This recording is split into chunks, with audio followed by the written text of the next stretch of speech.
right, welcome everyone for another edition of Adam Interviews. We have made it to week number 2. We had a great round of interviews last week, and we are going to capitalize on that momentum as we move into week 2 here. And we're going to start things off with Dr. Adam Frank. He's an astrophysicist over at U of R.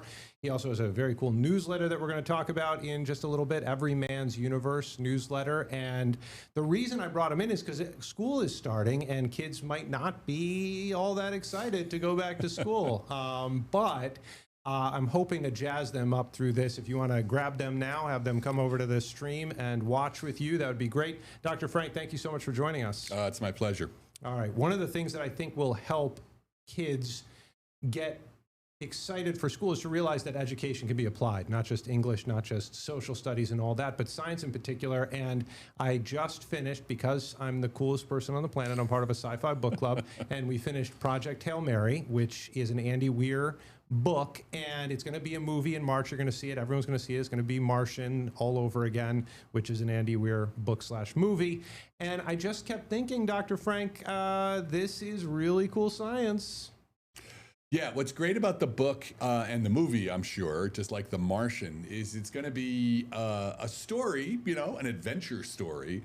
But in this case, really, the science plays sort of a central role. Like, you know, in science fiction, I'm an astrophysicist, but I don't really care whether or not the science is accurate. I don't want it to be stupid, but, you know, that's not really the main point of science fiction. However, in Andy Weir's books, it's often the character has to use science to survive or to achieve his goals. So it's this really beautiful mix of like adventure story and then, you know, you actually using science. You kind of learn some things. That's not the point, to learn the things, but you know, he has to use the actual science to be able to achieve his goals. And in that way, the science is kind of a character in some sense in the story. Absolutely. And by the way, a little bit of a spoiler alert. I don't think we'll probably get into the very ending, but at the same time, we're going to be talking about the book. So if you read the back, the jacket, you would find out that essentially they find out that this bacteria, this space bacteria, as algae, I guess, has come over and it is stealing energy from the sun, and they create a ship that can go to a different sun that isn't being affected to try and find out why, and so maybe bring the solution back before civilization is over.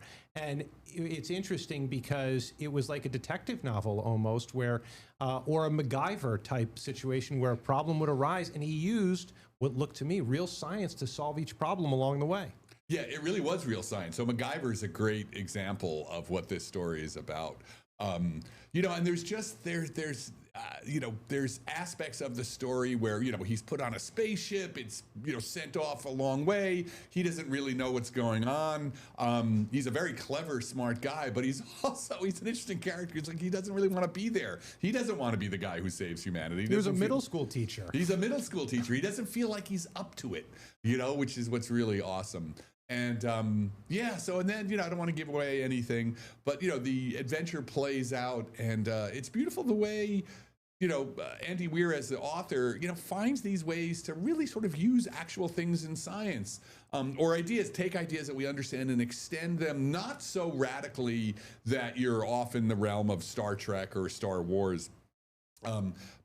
But you know, makes it futuristic enough that you can do interesting things, and still he's, you know, showing you the real science, or he's using the real science as the plot device of like, oh my God, the next challenge that has to be overcome. And he explained it in a way that a layman could understand too. Right. I found it interesting too that he used this as a way to talk about how society would respond to a crisis like this. And I think he was fairly optimistic in his prediction, in that everyone would come together, they'd appoint one person and say, whatever resources are available, Right. whatever changes you have to make. And, you know, I guess I walked away thinking, you know, I guess that's possible. If there's a huge existential threat, maybe there would be a bit more cooperation. Oh, I think there'd have to be, right? So what's happening here is the sun is dimming, right? Every day the sun is getting a little less bright, and they figure it out because there's this form of life. They call it, I think, the astrophage. Yeah, that's right. It's like a bacteria that you know, inhabits, you know, it moves through space, drifting on space winds, so to speak, which are a real thing. And it infects the sun, and so it starts to cover the sun, basically. And they notice other stars being affected by this, and there's this one star that isn't affected. by it. So yeah, that, that's a great idea. And of course, right. I mean, so the earth only has so long before the sun gets dim enough that you won't be able to grow food. So the idea that everybody would come together, I think everybody's in the same boat, right? I think you definitely see people putting their differences. Yeah. You know what I had no idea about? I'm ashamed to say, time dilation. Oh. I knew that if you got closer to a big piece of matter, time moves slower for you. And that's why I've always heard if you circle a black hole, if you figured out how, time would move exceptionally slow and relative to somebody else. See, the question is always, so this is what's called relativistic time dilation. Okay. And it's always your time. It'll seem to you like, you look at your watch and it's going tick, tick, tick. Yeah. It's relative to somebody who's either far away from the massive body, or it's about movement too. And I had no idea about the movement part. Yeah. So essentially the character in this book, he moved so close to the speed of light that what was 3 years to him was 12 to 13 years on Earth. Right. Which is one of the things that makes, interstellar civilizations may actually be impossible, because, most stars are, 10, 20, 100, thousands of light years away. And if you want to get there in a human lifetime, say, you crank up your engines so that you can go close to the speed of light. So yeah, sure, you can get to something that is for you, 10, 20, 30 years away. But that means that back on Earth, thousands potentially of years have gone by. So by the time you land there, everybody, by the time you land on the new planet, everybody you knew on Earth is long, long dead. So, it makes it hard to imagine how you could have an interstellar civilization, because everybody would be so desynchronized. And this gets to one of your books, which is, I think, The Little Book of Aliens. Is that the correct title? Yes. And it makes it harder, once you kind of put it in those terms, harder to believe there's aliens on planet Earth. Yeah, that was one of my points about UFOs, right? So I deal with, I am the principal investigator on NASA's first grant to study intelligent life in the universe, and how might we be able to find what are called techno signatures of a technological civilization far away. And lots of people are like, oh, they're here already, but people aren't really thinking seriously about the physics of what it takes to cross interstellar distances. It is hard to wrap your mind around how far apart the stars are. I mean, it is, the fastest thing we ever built took 10 years to get to the end of the solar system, to Pluto. And that is like the next door. That's the house next door compared to the distance between the stars, which is like the other side of the Earth. So, relatively. So, I mean, yeah, interstellar travel, unless there's some miracle like warp drive. And again, warp drive is just, there's no such thing as warp drive. What? I know, bummer. So unless there's some huge piece of physics that we don't know yet, which is possible, but it's also possible we have figured out most of the things. So the speed limit of the speed of light basically means that, we could probably settle the solar system. I imagine the next 200, 300, 400 years, we will have people, millions, billions of people living in other places in the solar system, other planets, asteroids, etc. But the stars may be just too far. You go out and you talk to a lot of people, and you've got a lot of people who ask questions. Do you feel badly that you destroy their conspiracy theories? I think, okay, I'm going to give you my new thing. Conspiracy theories are going to be the end of the United States unless we get on it. I've actually gotten past the point of being polite about conspiracy theories. I mean, UFOs, everybody loves aliens, it's kind of fun. So I'm not really worried about that. But right now, what's happening with science, the sort of the flat Earth. Oh my God, we have to argue with people about the flat Earth. The conspiracy theory thing has gotten, it's time for scientists maybe to be a little less polite about it and to say, like, that's ridiculous. Your grandfather and your great-grandfather who built this amazing country and this civilization that has power lines running hundreds of miles and, radio towers and all the modern airports that have hundreds of planes landing, they got the answer right. They couldn't indulge in conspiracy theories. They were forced to get the answer right.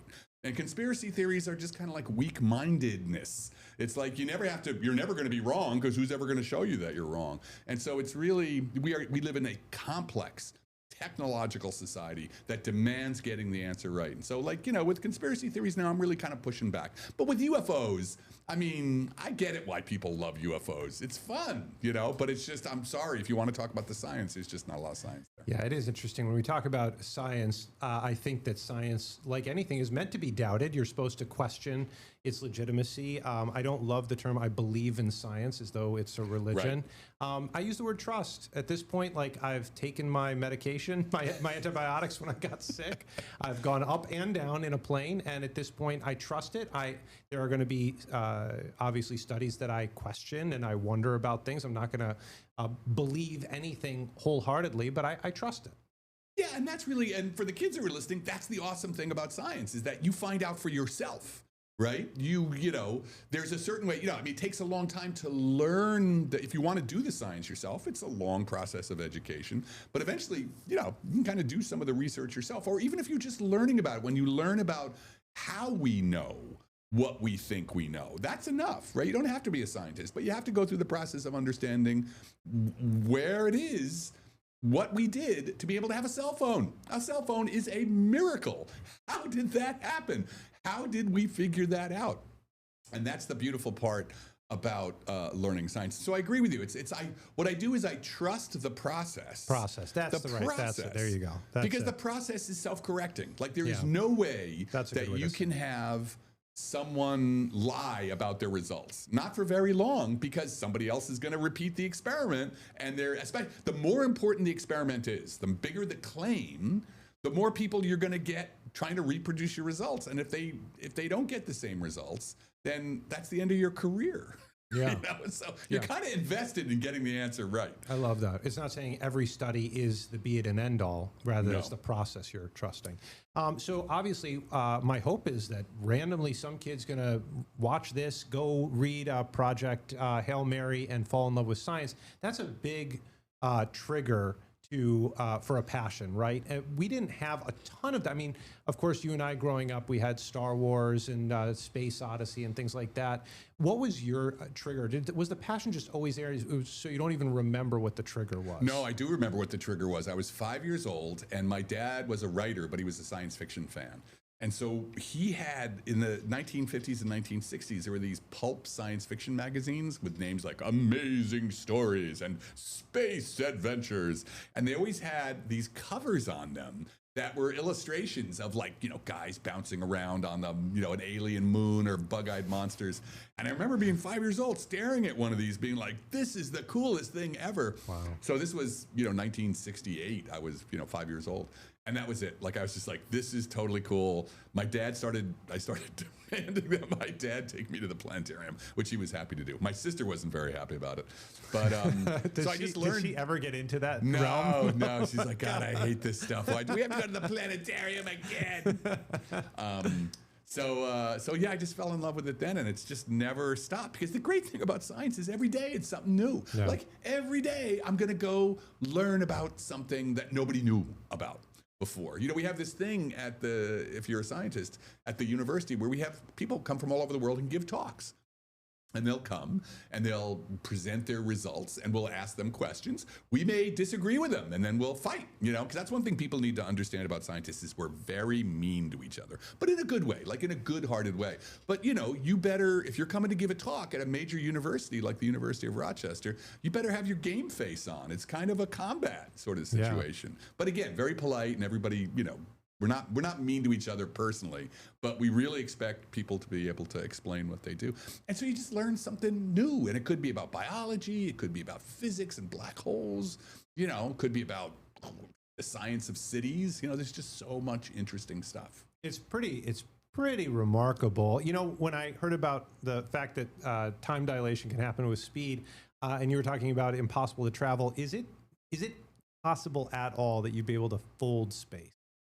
Yeah, well, that actually comes from an idea that actually is true, which is in general relativity. Because folding space, like right now, we're sitting in a folded, we're in a space-time that is bent, right? Because gravity, you know, a massive object distorts the shape of space and time, which is a freaky idea, right? That space is not emptiness; it's actually kind of an invisible fabric that can be stretched, and so that's exactly what gravity is. Gravity is literally, it's like, the analogy is you take a trampoline and you drop a bowling ball on it, right? The bowling ball is the planet. The trampoline fabric is space-time, right? The bowling ball pulls the fabric down, and if you were to take a marble and drop it at the edge of the trampoline, the marble would roll down towards the bowling ball. So the fabric, it's a metaphor, right? But it's really, to understand this, you have to learn the math. And when you learn the math, you can begin to use the math, change it, start to, really, it's like music, right? If you learn the chords, and then you're able to play whatever you want. And it's the same thing with the mathematics. Then you can really start to think about,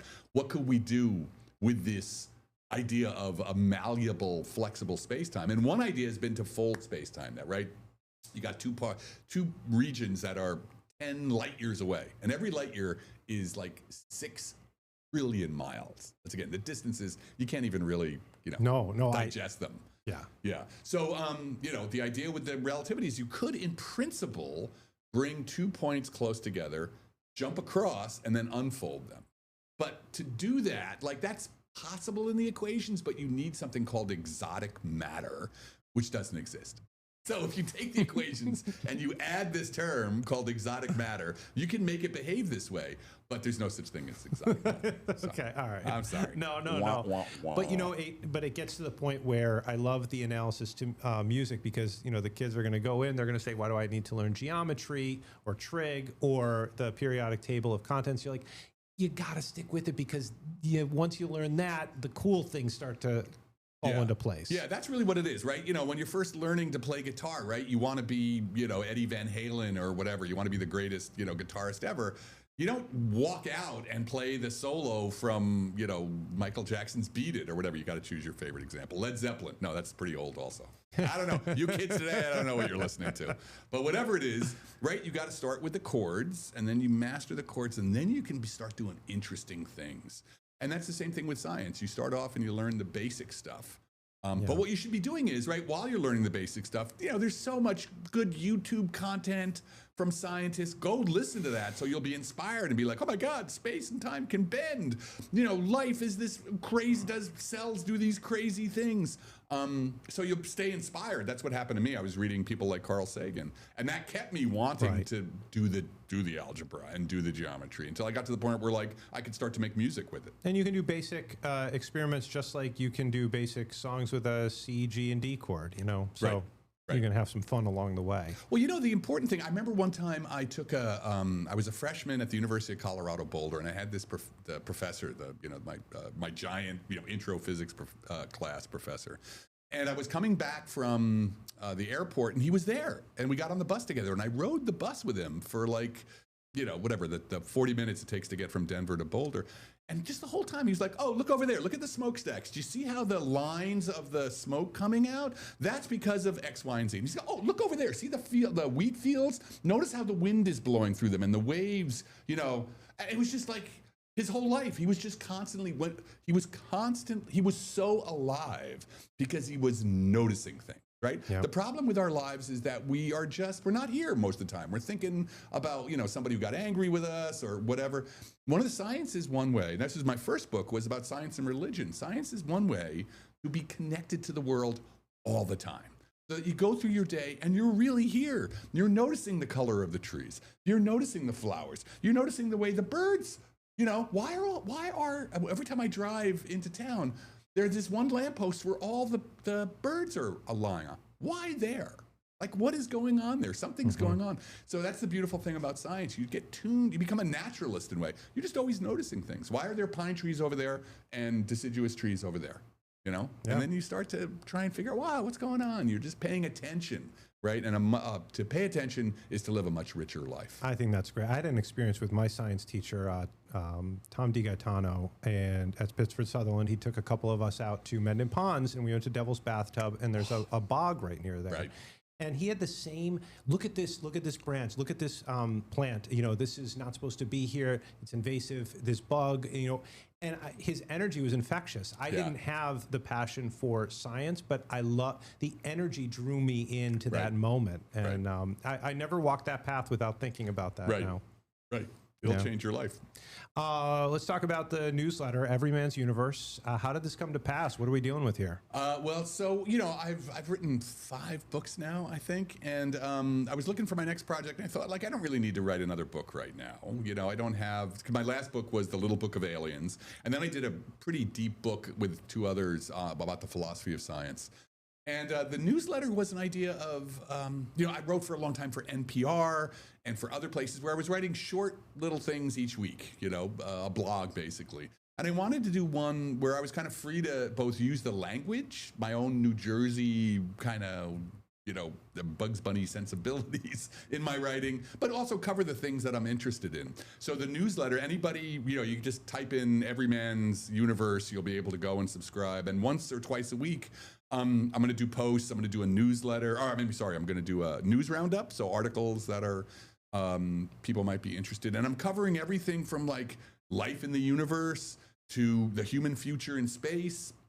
One of the things I actually really am interested in is, young men in science, because again, this conspiracy theory, I really think the conspiracy theory thing, which is really young men, because of Joe Rogan and those guys, they're really young men who are interested in science, but they're being fed this diet of conspiracy theories. And I, want them to understand, I'm aiming in some sense, sometimes at them to say, like, like I said, your great grandfather got the answer right. He didn't indulge in conspiracy theories. Getting the answer right is a manly virtue. So that's one of the things, I'm interested with it, but it's going to be very broad, and it's going to be just, teaching people or giving people cool access to cool science. That's a great point. I think you have a lot of people who are indulging in this who are actually legitimately curious. They want the answer, and they might not have been schooled in the scientific process, and so they're not applying it, and they might see 3 pieces that in their eyes fit together, right, and they're like, well, that's the answer then. Right. And they're not going through the experimenting that's necessary. Right. And, listen, people are interested in the world, right? So I don't, if somebody believes in a conspiracy theories just because they've seen stuff on TV or not, on YouTube's and everything, that's not their fault, right? They're getting a diet. They're getting stuff from the media. It's the people who are pushing it. Those are the ones I'm really willing to sort of start, getting a little less polite with, because those are people who know better. They're being willfully ignorant. Right? It's okay to be ignorant. There's so much I don't know, right? I don't know anything, about HVAC, right? I love it when the HVAC guy comes to my house and, there's something wrong with my furnace, and I just sit there and listen to him. I wouldn't come on TV and talk about HVAC. I'm an idiot about it, right? And yet you get these people who show up on Joe Rogan and these other shows or have these podcasts, and, either they know better, but they've got some reason. They're trying to sell you something. Right. Or they don't know, and they are proclaiming their ignorance, right? And, like I said, your grandfather didn't, your grandfather wasn't proud of his ignorance. Yeah. You knew what you knew, and what you knew, you were an expert in. And the things you didn't know, you were like, teach me. Absolutely. And by the way, over the last 25 years, this has not been a political problem. It hasn't been just right or just left. I remember I went into someone's apartment in 2006, and they had this little white book of something or other, and it was hardcore lefty, huge conspiracy theories. Right. No, absolutely. It has nothing to do with... So, because I know now it's usually associated with the right, but that has not always been the case. No, and, the left has its own versions of this. There's lots of things that I'm not interested in this, which is like the political stuff. I'm interested in the science part because, we cannot have this kind of technological civilization and have the kind of science denialism and anti-science views that we have. Like, part of this is climate change. For me, I started working in climate change when I was 26, and it was 1988. Nobody had ever heard of climate change, right? And then, I watched as the climate change conspiracy stuff happened, and I tried to say, the carbon dioxide molecules don't care who you voted for. Their behavior is independent of whatever political opinion you have. So, the political layering came later on. The anti-science stuff, can cross political boundaries, even though, my own politics, skews towards reason. But what I'm interested in here is that you cannot have this kind of society if you have these wild conspiracies. It'll fall apart. Right, you'll get a dark age, right, and people won't know People won't know how to build cell phones anymore because they lost the knowledge. Is there concern that the science will continue, whether it's here, whether it's in Europe, whether it's in China, the science will continue, and that there might not be the guardrails in place for the science that gets developed? When you say guardrails, let's say AI, energy, things like that, where it's almost uncontrolled, unregulated.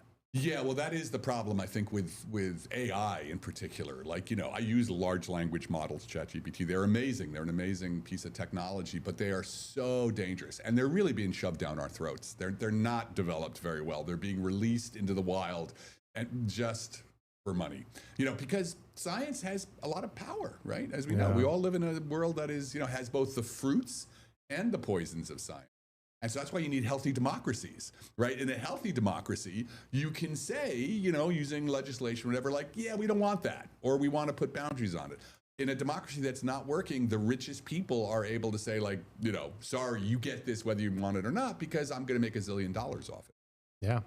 By the way, we have a couple minutes left. It's funny. I do take credit in seeing a lot of this come from the very beginning when I worked at 570 WSYR in Syracuse, a radio station. We had Art Bell on late at night, and I monitored. I ran the board late at night. The calls that would come in, first of all, they didn't realize that Art Bell was taped and not there, but it was just me. Right. And the questions and concerns that people had, I'm like, whoa. Yeah. This is right as the internet was kind of starting. It's interesting. I did Art Bell. I've done, because, since I've been working in aliens, I study aliens. I think professionally about life in the universe. So, like, I'm totally open to it. I think there is life in the universe. I just don't think they're here, But I'm open to it. Like, if there was actual evidence, if there was the same level of evidence as I'm going to be stuck with, right? If I want to say, oh, my God, we found evidence of life on another planet, I'm going to have a very high bar that before anybody believes me. And so, that should be the same bar for everybody. Just because you're talking about UFOs, you don't get, well, like, look, I got a fuzzy photograph. That's enough. There's aliens. Or some guy testified in Congress that he knew somebody who talked to a guy who knew somebody who said there were alien spaceships in garages. I mean, can I do that? Can I stand up and say, I've solved the theory of everything, but I can't show you? Well, you got to believe me. So, actually, but he was very polite. Like, he's great. I loved Art Bell. I really kind of enjoyed that show. And again, I think when it comes to aliens, I'm not, people have the conspiracy theories. Yeah. I mean, I understand it's exciting, it's interesting, but I just would say, do you want to believe or do you want to know? Right. That's the difference. That reason I went into science is I want to know, because belief, that and $5 will get you a cup of coffee, right? Yeah. It used to be 50 cents. But. There you go. Well, I'll tell you what, when it comes to aliens, you got to meet my cousin. Hey, Dr. Adam Frank, I really appreciate the time. Everyman's Universe, new newsletter. Go check that out. We really appreciate you coming on. It was a lot of fun. Thank you. All right. And if you get a chance, Project Hail Mary, it's a book now. It's going to be a movie in just a bit. Kids, have fun at school, and you are developing a superpower, my friends. It's called science. Talk to you soon.